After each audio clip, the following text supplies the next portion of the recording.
right. Hello, everyone. Welcome back to Giant Leaps for Brandkind. I'm Nat Lennox, and I'm here with Carla Weis from Docusign. This is a really special episode. So Carla is an incredible brand and marketing leader. We click on so many levels, very, very similar experiences, but she just led an incredible effort at Docusign. If you haven't seen the rebrand and haven't seen all of the materials around it, you need to go check it out. It is really great. But she has agreed to kind of give us a little peek behind the curtain and talk about the rebrand so that everyone can get an idea of what goes into one of these efforts, one of these monumental efforts. So without further ado, welcome to the podcast, Carla.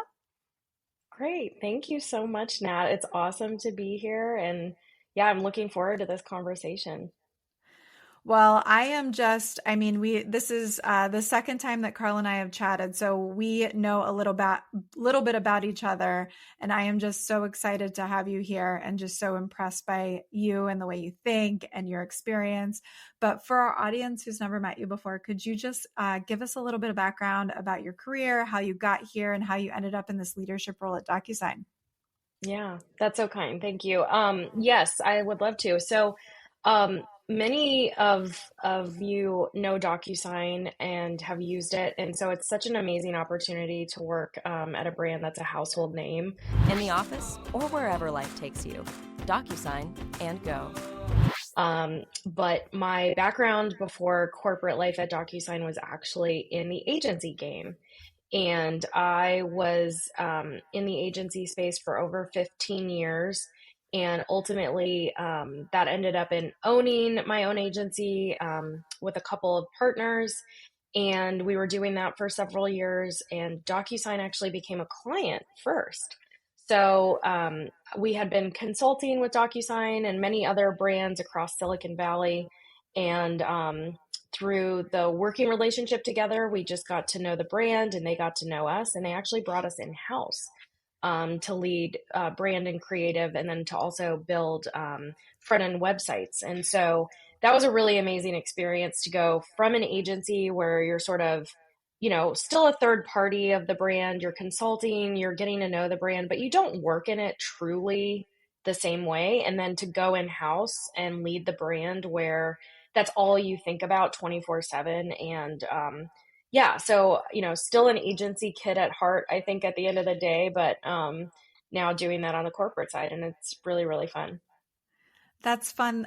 Still an agency kid at heart. What does that mean for you?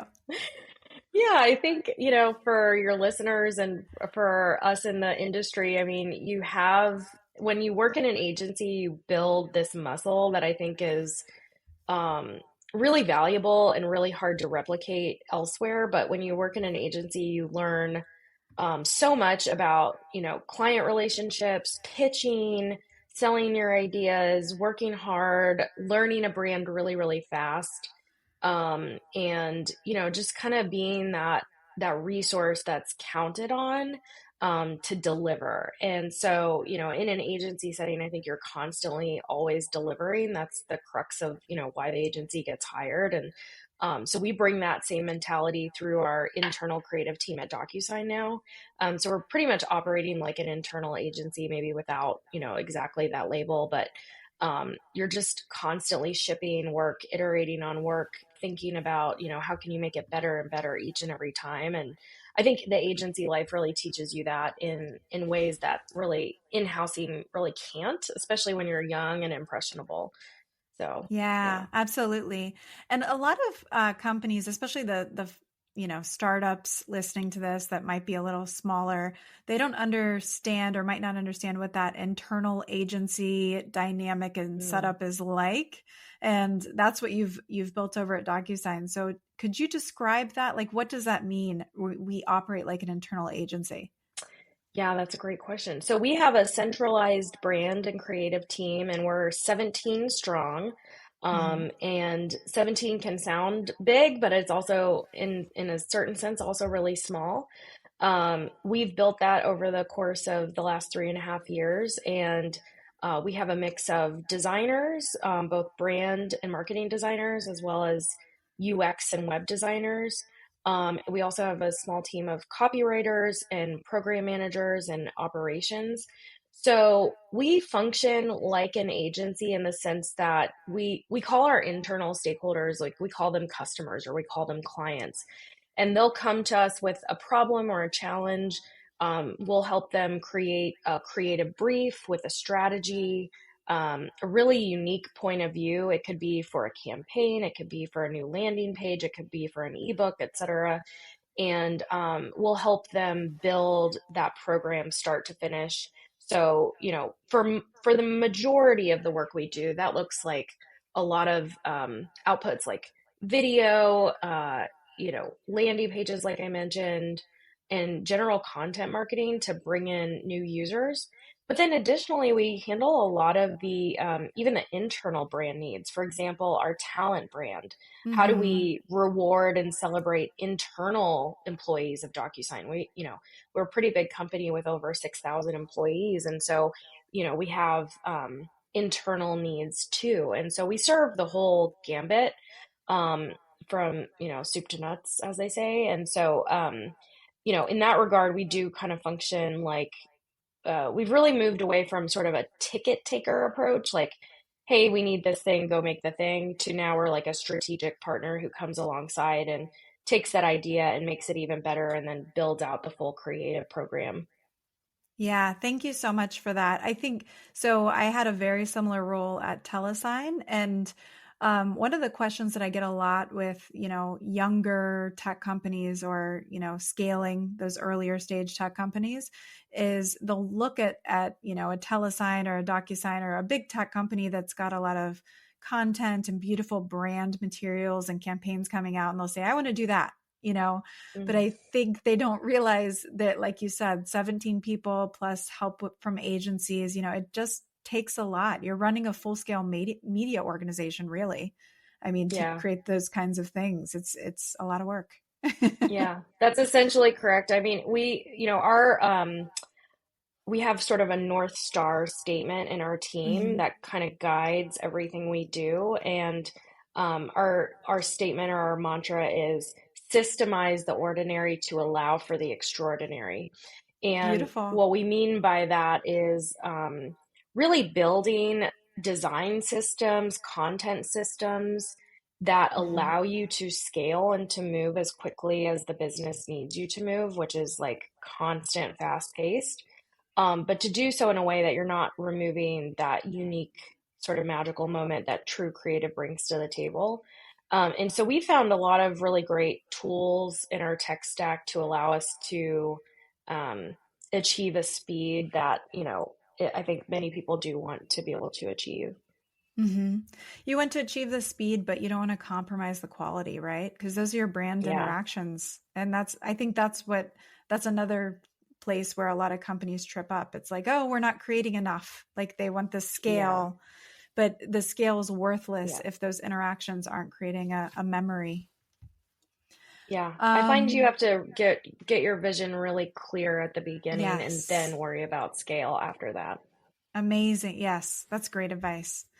Okay, so DocuSign. DocuSign is just an incredible disruptor, right? They took that Mhm. like pain in the ass moment that we all have. And Yes. let's just fix this one thing really well. And then they built on top of that. So I want to hear about, your journey with this company. So when you first arrived, what did you find? How did you Mhm. from brand to everything else, what state did you find the company in when you started your team, and then how did you decide to change it and level up? Yeah, that's such a good question. So I started right before the pandemic really sort of took off, and Mm-hmm. to say that that was a dramatic shift is an understatement. Mm-hmm. And so there was, when I joined the company, there was indeed a creative team, but it was sort of operating in that sort of ticket taker mentality, right? Like, we'll take in your needs, we'll deliver you something out the other end. But there wasn't a high level of brand strategy at the table, first and foremost. And then there Mm-hmm. wasn't really necessarily a high level of brand design. And I think that that's a pretty common thing to find in an in-house team. I think that generally speaking, in-house teams haven't been given a great seat at the table, and they find themselves like fighting for it and wanting to achieve that. And on the flip side, DocuSign is an amazing brand that is known, certainly well throughout North America and the United States, but also around the world now. Mm-hmm. And so there was a lot of tension in terms of like, how do we keep this beautiful brand moving forward in the right direction? And how do we stretch it to do more? And so we really challenged ourselves to level up our internal game that way. And so that was a really amazing first year. Mm-hmm. And then also just saying, okay, well, what's the future? So if signature is our current and even our past legacy, and we did disrupt that space, even 20 years ago, how do we look at the next, 1, 2, 3, 4 decades to come? Mm-hmm. And so that's where we found ourselves, in the last year, saying like, what does the next 20 to 50 years look like for this business? And we do have some really big ambitions. And for us, it really became about not only creating a great new brand that supports that, but even a new category and a new platform to say, signature is our amazing legacy and heritage. And it's still one of the most critical parts of the agreement process, but it's not the only part anymore. And we Yeah. need to provide the world many more tools to solve their full end-to-end agreement needs, which is actually like a huge personal passion of mine as someone who, came from that agency life. I lived in contracts like literally every day.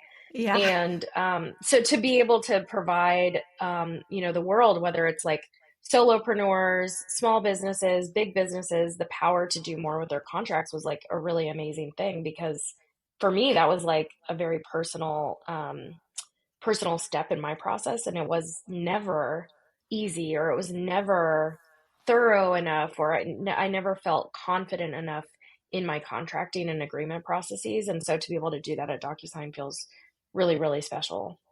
Yeah, and it's truly like the function at DocuSign truly came from empathy for the customer, Hmm. because that feeling is so visceral, right? When you're running a small business, I'm contracting right now for several clients. I'm in the same position that you were. I kind of did it the other Yeah. way. Yeah. And it's like you've got a ton of, obviously legal contract signing, all that stuff. It's Hmm. not why you got into business, right? Like we got into business to create beautiful brands and A create hundred beautiful percent. materials. And then the legal is like a necessary evil to get us there. Yes. And Yeah. And DocuSign understands that.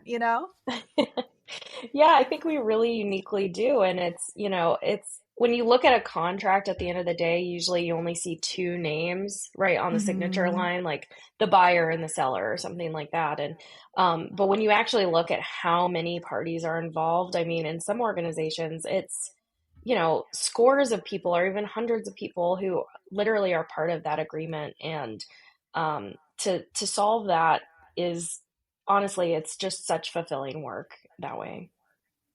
Yeah, it's cool. You're doing something that people actually need rather than trying to push something that they don't need on them, which is Yeah, really good. yeah, Yeah. yeah, exactly. Okay, so let's get into the good stuff. So well, this is all good stuff, but everybody is Hmm. just obsessed with your rebrand. Um, Thank you. and it's beautiful work. I mean, you've done an incredible job. The rollout was seamless. Like it's just, watching it Mm. from afar as someone who's been in your shoes before, I was like, wow, she killed Oh it. my God. So, and Thank you so much. your team did as Yeah, well. yes, So, the team, um, absolutely. yeah. So how did you take us through it from the beginning as much as you can reveal? Because for two Yeah. reasons. One, everybody, when you take on a rebrand, a lot of people don't know what that actually entails. So this will be good for Hmm. any company out there who's like, oh, we want to rebrand. How do we do it right? And then Hmm. two, like all of the bits and pieces, like you're an expert on this. There's so much that we can learn about how all of these pieces come together to create like Yeah, what you just absolutely. did. So how did you guys decide that you needed to refresh the brand? Biggest companies in the world spend millions to swap their old logos, slogans, and brand identities for something entirely new. That's such a good question. And, it's something we took so seriously because, again, we are a beloved brand, especially by our Mm-hmm. signer audience. And, one of the things having been here now 3.5 years, I've had the privilege of like knowing the past and knowing the legacy of the brand, but also knowing where it's going to go in the future. And one of the things we knew that was a challenge was that our visual brand identity was really centered around the signing act and what we call the signing ceremony at DocuSign. Mm-hmm. And when we think back, all of us who maybe like myself are older millennials, like we remember those paper-based processes. Mm-hmm. And so much of our visual brand was built on paper-based processes. So it was, the sign here sticky note and fluorescent highlighters and, the beautiful signature scribbles of a signature. Like our illustration system was based on signatures. And that was a really incredible motif for a sign company. And it made a lot of sense. And it was, at the time, to use neons felt really cutting edge. And I'll talk about color in just a minute because color I think is so important for emotional appeal. Mm-hmm. But we were kind of struggling with like, well, this doesn't really match and uphold the future direction because it's so centered around sign that we couldn't shake free of that like sign only narrative. And we wanted to, to be more and to provide more to the world Mm-hmm. across their full agreement process and agreement journey. And so many of our customers and stakeholders have moved away from paper-based processes, right? I Yep. mean, most of us don't deal with paper anymore, but you're actually probably dealing with like the digitalization of paper. And what I Mm-hmm. mean by that is, now you're not using physical paper, but you're using PDFs that Mm-hmm. basically function like paper and they're Mm-hmm. stored, on, file servers or like intranets or what have you, but you're still treating it essentially like paper. It's just now digitized. And that's a good first step for, for many businesses, but we believe it can go so much further. And so we were really struggling with like, how do we tell that story in the same design language that we had been using for many years by that point? And we knew we needed to make a change because we actually started ideating on our user and customer conference, which is called Momentum. We just had Momentum. That's where we launched the brand. And we Mm-hmm. started ideating on what's the visual identity of Momentum going to be this year. And we were like, oh man, we kind of need to look at this from a fresh lens. And luckily, we had amazing support and championship all the way up to our C-suite, and they were really bought into making a change. Um, and so we really went to the full foundation. We started at brand personality and brand strategy and our values and our archetypes and things like that before we even got into the visual process. Mm-hmm. But because we did that brand strategy phase first, the visual process came actually like somewhat quickly and easily, but we spent a lot of time in the upfront getting that brand strategy right. Smart. And that is, I love that you said that. I've always recommended, you have to go through those exercises, the archetype exercises, the personality Yeah. exercises. If you do that, you can nail the brand. Whereas if Yes. people just try to start with, I think oftentimes, because the logo is like the sexy thing, right? They're like, Mhm. oh, it's so exciting to do a logo and colors. And yes, it is exciting. Of course it is.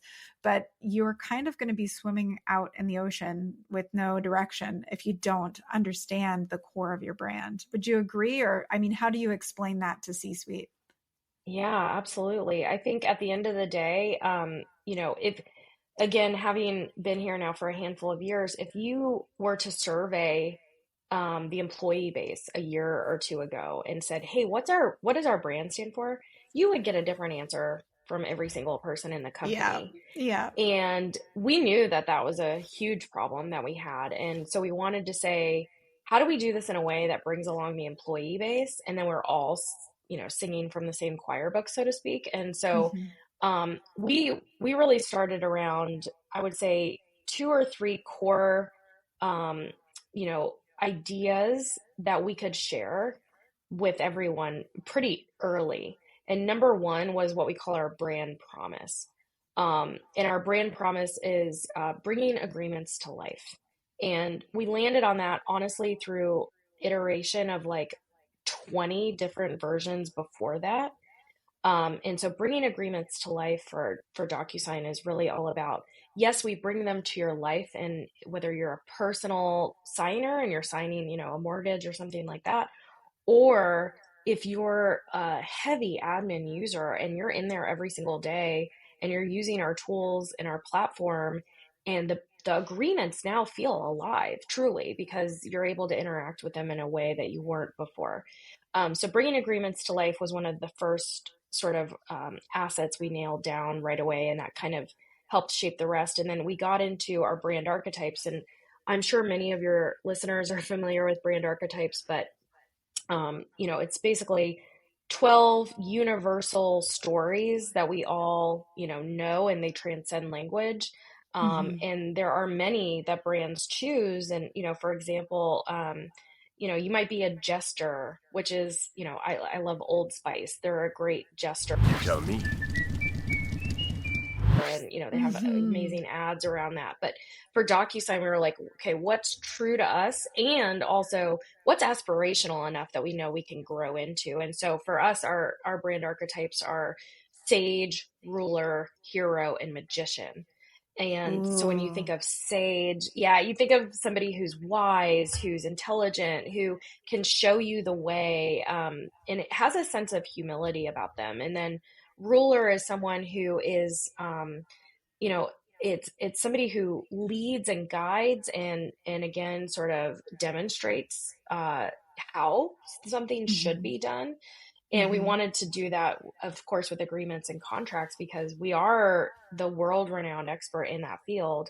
And then hero and magician as our last two. Hero is somebody who comes alongside and helps you save the day. And we hear that from many senders, like DocuSign helped me get out the contract really quick, or helped me do, this task that, I needed to do in a really easy way. And then lastly is magician. And magician is, we're that's new for us, actually. I think, every signer felt a really magical moment when they sign with DocuSign. But then it's like, how do we even level that up with AI and the new functionality that we're bringing into the full agreement process?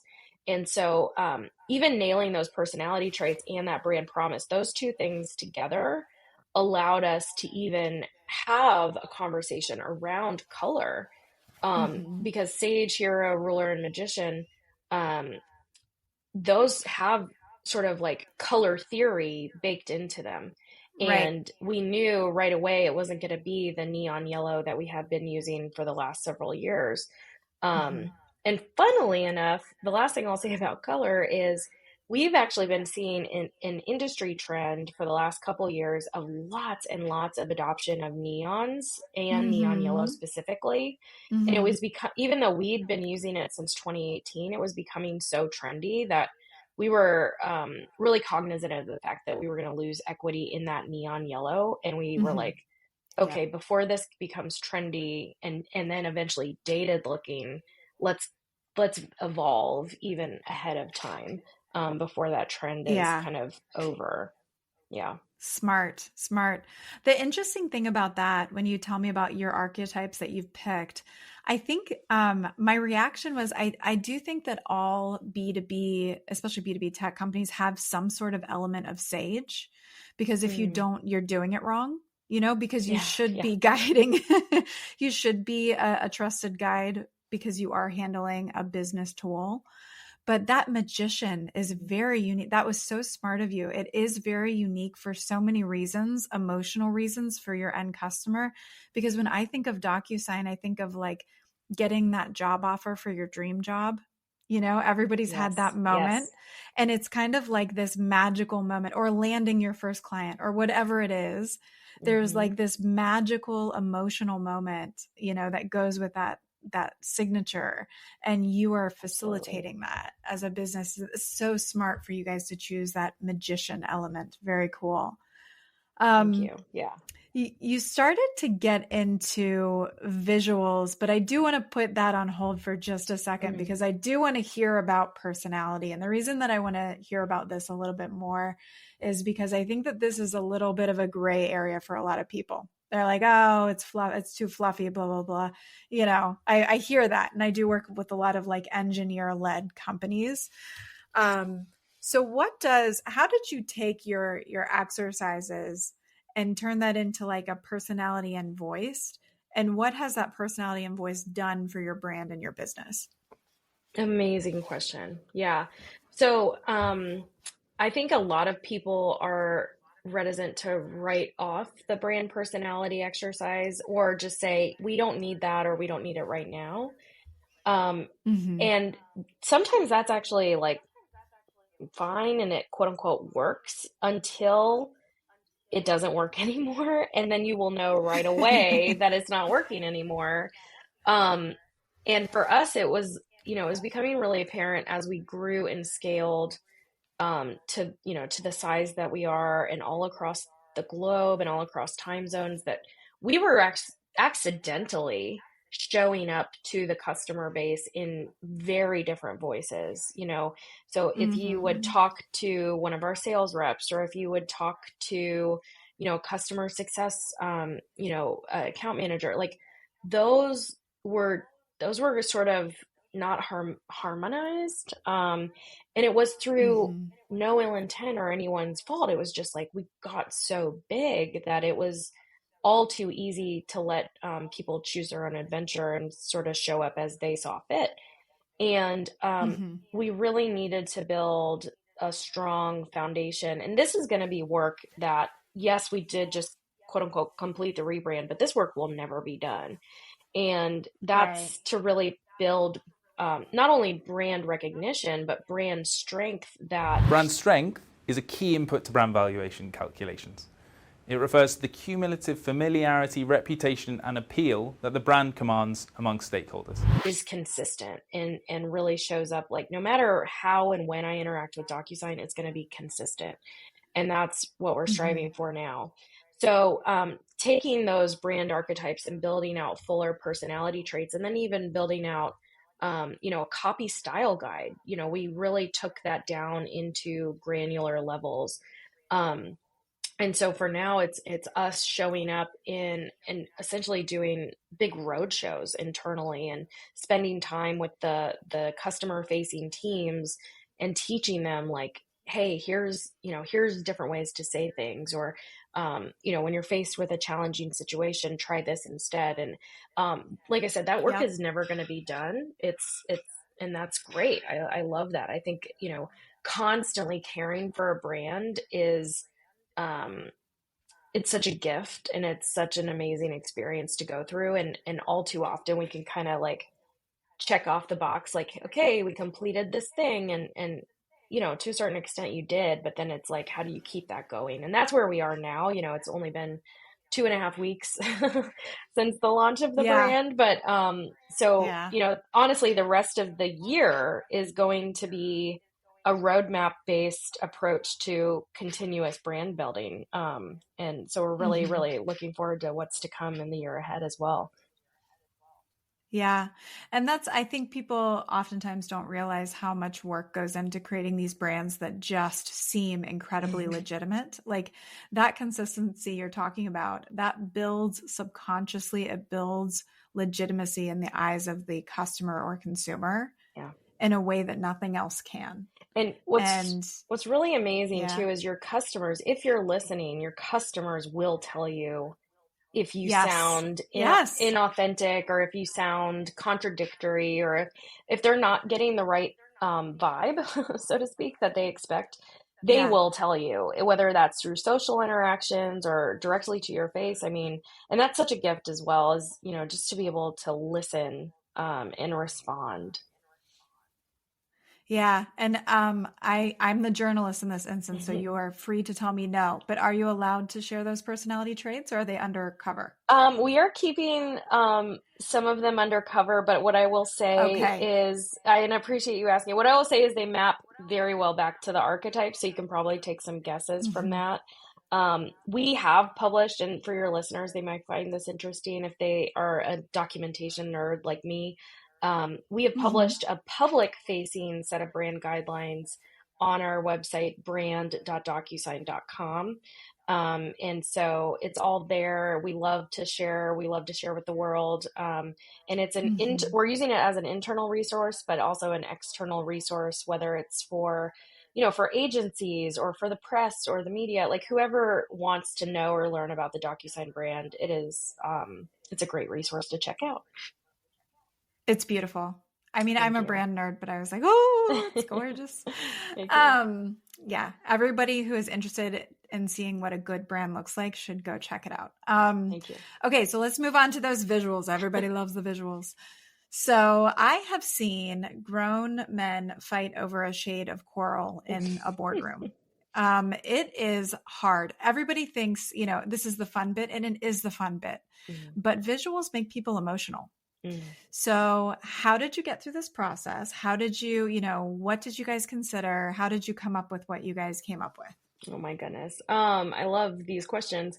There is a lot of emotion for sure. And I think when you go through this process enough times, or any major design process, rebrand or otherwise, websites, etc., there is always going to be that human emotional element, especially when you're working with such impassioned people and teams. And that's what you want at the end of the day, even if it is challenging. I would welcome the emotion before I'd welcome the opposite, which would be, maybe lack of care or lack of interest. And so we should welcome those emotions.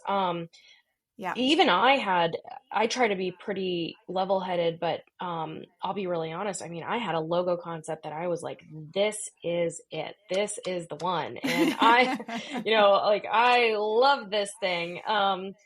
But, through the years, and I even taught at graphic design school many, many years ago. I mean, there is this statement of, when you're a designer, when you're a creator, there's a good rule of thumb, which is to be able to kill your darlings, right? Like, and be able to let the things go. And so we definitely went through that. I mean, we tried, one of the things I love, and I know it can be a hotly debated topic, is the double diamond, so that divergent and convergent thinking and the phases. And, we spent a lot of time in the early days just getting out every single concept we could think of. And I'm specifically talking about logos here, like icons, word marks, different lockups. And most of them, probably 80-90%, were not good, or, just didn't make the cut. But we created way over 50. I should go back and count, but at least 50 different icon shapes alone, and then different word marks options and all kinds of things. And we just went really wide before we went narrow. And then we did go really quickly. After going wide, we went really narrow, and we nailed down, I think it was 6 logo marks that we liked. But I had my one personal favorite that was like my baby. I love this one. And internally we actually didn't agree on that, and so we went back and forth on, why didn't it work? What story was it telling? Was it right for the business now, or was it actually, in this case, actually too future facing and too far of a departure? And would that shock our customer and our signer base? And so we actually agreed that it was too far in the future. And so hopefully maybe someday that will be a good logo or a good idea concept to revisit. But we landed, because we had solidified that brand promise of bringing agreements to life, that did allow us to pretty quickly narrow in on icons that were not sign based. For one, that was a really big goal. We didn't want to, which is, our past logo was signature based. It was that downward facing arrow, which represented, where a signer was supposed to sign on the dotted line. And we wanted something that was opposite. We wanted, because the platform is changing, to be no longer only signature. So we landed on a logo mark that, again, if you go check out brand.docusign.com or docusign.com, you'll see our new logo. And it's 2 shapes overlapping. We call it the nexus. It's a document and then a capitalized D. And in the middle, they meet and converge. And there's a sense of transparency, which of course you want transparency in your agreements, you want authenticity. And there's a sense of depth. And so, good agreements have depth and are well thought through and thorough. And we can do a lot of fun things with that Mark II to use it as a container to hold a lot of interesting. We've tried it with different patterns. We've tried it with B-roll. We've tried it with, all kinds of little unique things. We have our core logo, but we're also using it to create a visual system of dynamic connection and bringing agreements to life in its truest sense. That's beautiful. And I think that's the hallmark of a good logo. From Hallmark, a wish that all our families can be together this Christmas. There's so many things a good logo should do for you, but you've got that subtle symbolism that means something to you and works for connecting with your customer, and you can build upon it. Like if you can't build a visual system on your logo, you're not logoing right. Yes. It's got to translate into other elements that work well together. So tell me about that. Tell me how you're building out that system. What are you considering? Yeah, that's a great question. So we knew right away that we would absolutely need some really strong illustration systems and iconography systems. In our business, we've actually really struggled with that in the past. We haven't had a strong illustration system, and that's been a hindrance. And so that was one of our core visual goals going into this project was to build a really strong illustration system and use that motif of bringing agreements to life and that bit of connection between the agreement and the platform as sort of the starting place for our illustration system. And so we created a few techniques that I think are going to be really, really strong in the long term. And we're just now honestly rolling these out and really starting to explore, and there's going to be a lot more to come. But we have, for the first time, we have what we call a branded villain or the branded problem. And we're calling that the agreement trap. And this is where, users find that their data is locked up in these static documents and they can't break out the data from this agreement trap. And so we needed a really strong visual language to show, in as short as 3 seconds or 6 seconds, what that agreement trap is.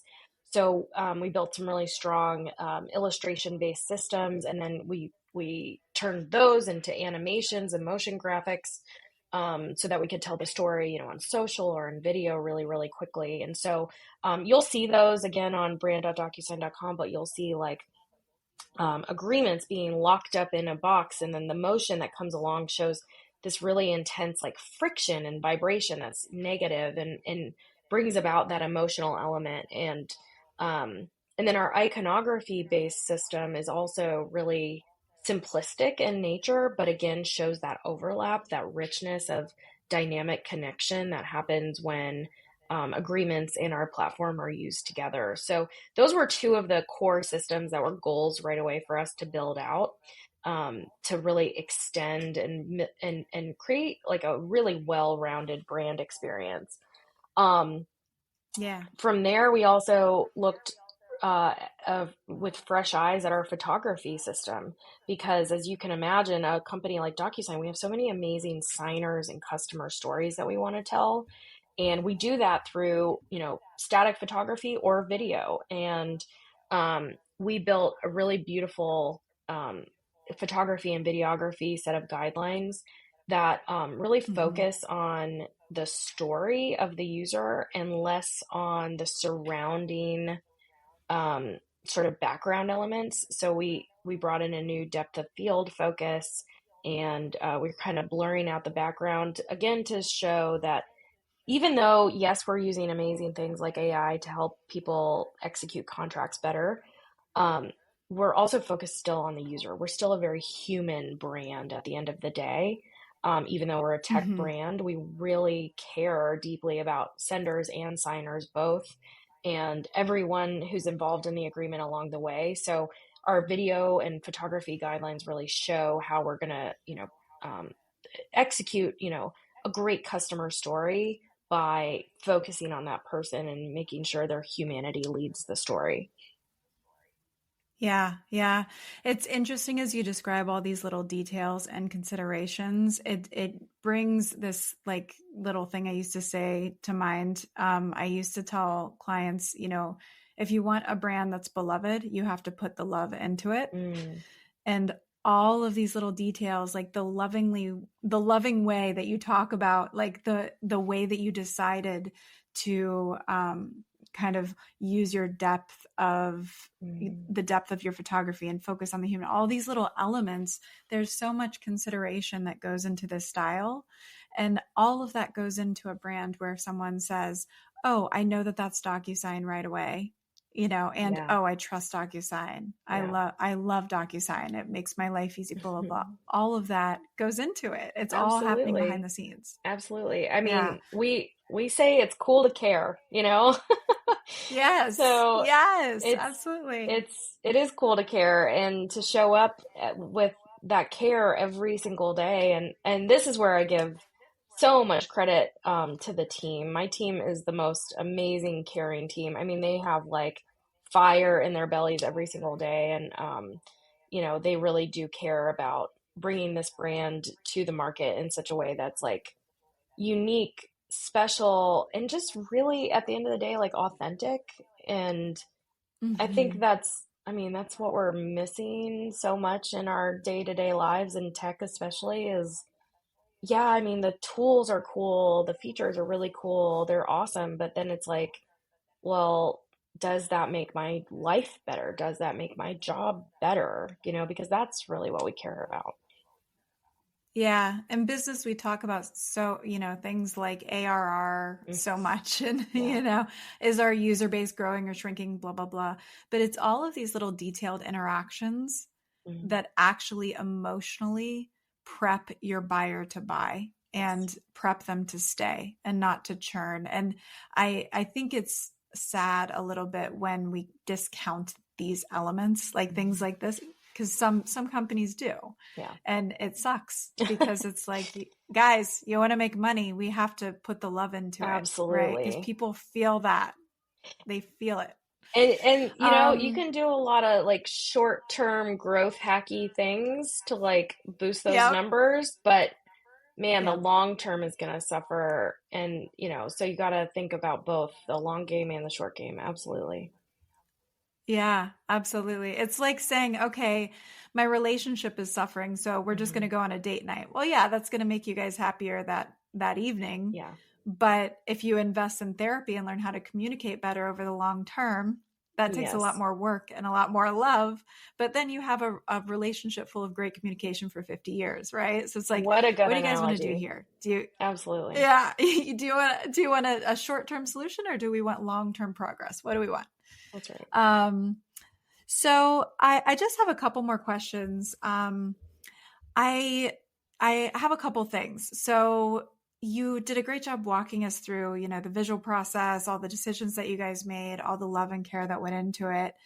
There is stakeholder, feedback, input management that happens, right? Hmm. And the reason that I ask this is we've got a mixed group that listens to this podcast, and some of them are CEOs and founders of companies, all types of companies across industries, and then some are marketing leaders, right? Yep. But I think for both sides, it's important to understand, what does a healthy feedback process look like? Mm, Right. So that you can keep things going at a certain rate, but also consider everyone's input. So, how did you manage that throughout this amazing. process? Yeah. So first things first is long ago, I have a background in project management, and I like to say that I'm a lapsed Hmm. project manager. And Hmm. I really believe in the discipline of project management, especially when you have such ambitious goals and deadlines. You need someone at the helm who's driving that. And we had an amazing project manager in this effort. Her name's Jess. Shout out to Jess. She was the wind beneath my wings, and she kept us honest on that schedule. And we started this effort right after the holidays.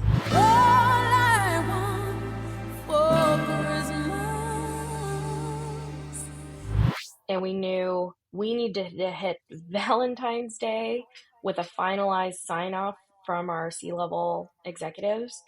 or else the project was at risk. So we had basically 6 weeks to get to that point. And so we took concerted effort every single week for those 6 weeks to get to yes, essentially.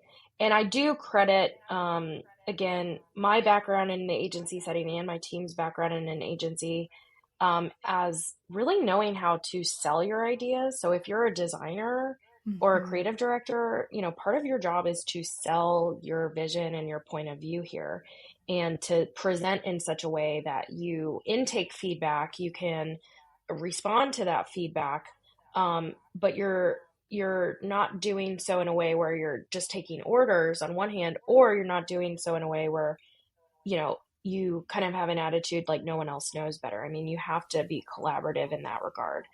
And so, the agency life really prepared me for that. And we had some really amazing C-level folks, our CEO, my boss, our president of growth, who were just really bought in on day one that this was an important change to make. But we were all like, at the beginning of a project like this, you don't know where it's going to end up. You really don't. You can't predict the future.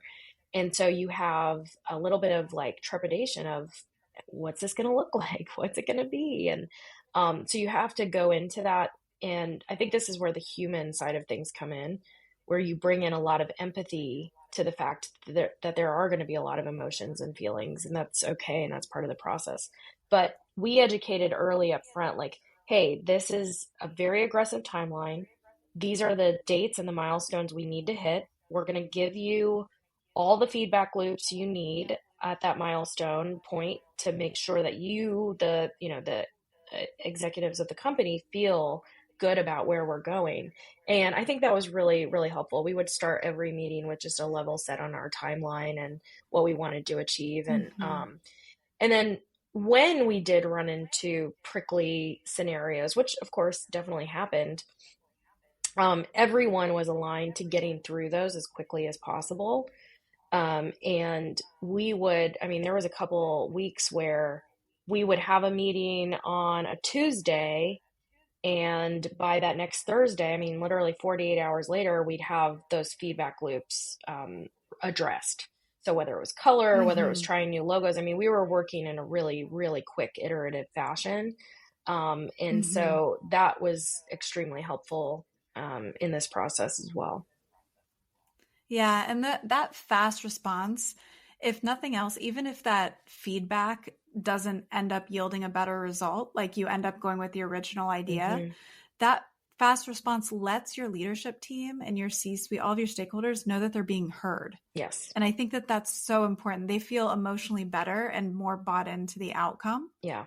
Right? When everyone's feeling like they're being heard, and That's we're right. at least trying these ideas, even if they don't end up being the winner. Right? Absolutely. It's so important. You whether again, you're a creative leader in a company or a marketing leader, building that trust early will pay off in spades down the road. And so that was something really important to us, was we're going to show up with a rigored process, a rigored agenda and schedule, and an amazing, great creative.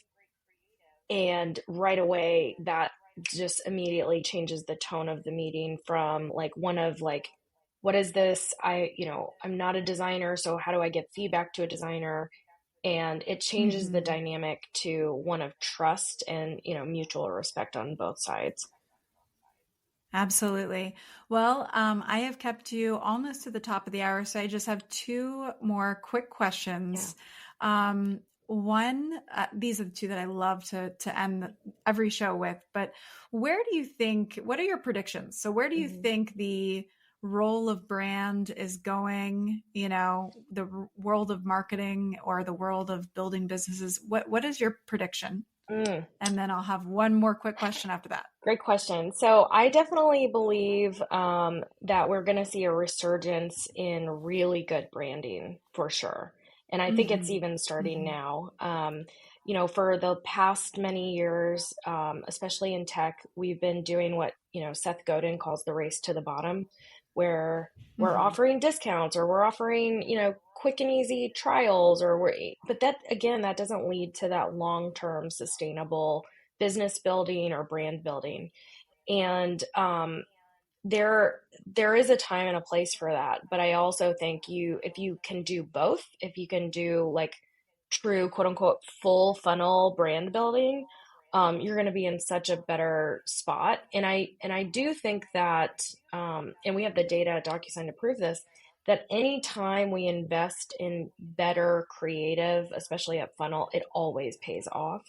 And many brands are starting to see that. And it even helps your down funnel efforts, through that wonderful brand halo effect. It helps your down funnel efforts perform better as well. And so I really think we're going to see a resurgence of especially great copy. I think great copy has not had its heyday in the last few years. And I think we're really, I hope, going to see an evolution towards really amazing copywriting in terms of headlines or video scripts or campaign concepts. I think that's where we're going to see the next few years. I wholeheartedly agree. Yeah. Quality over quantity in these right. future years. That's right.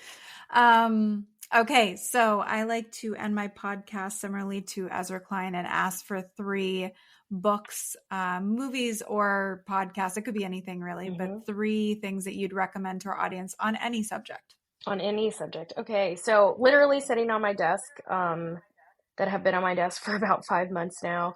The number one book that my team consulted through this rebrand process was a book by Bill Kenny called Conquer Your Rebrand.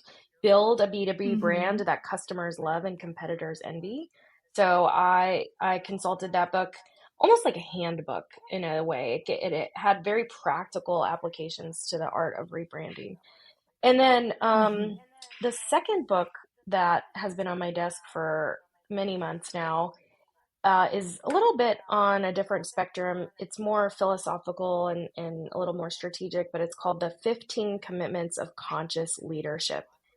It is really, it's been a wonderful mirror for me to look in almost daily and say, am I showing up in these 15 committed ways? And I won't give them all away, but essentially the point is, I will be a better leader when I'm a better human. And how do I take care of both sides of my humanity, like in my personal life, but then also in my professional life, and how does that make me a better leader? And so the 15 Commitments book, I read a year ago through the recommendation of a mentor, and it's honestly, it's still something that I go back to on a regular basis.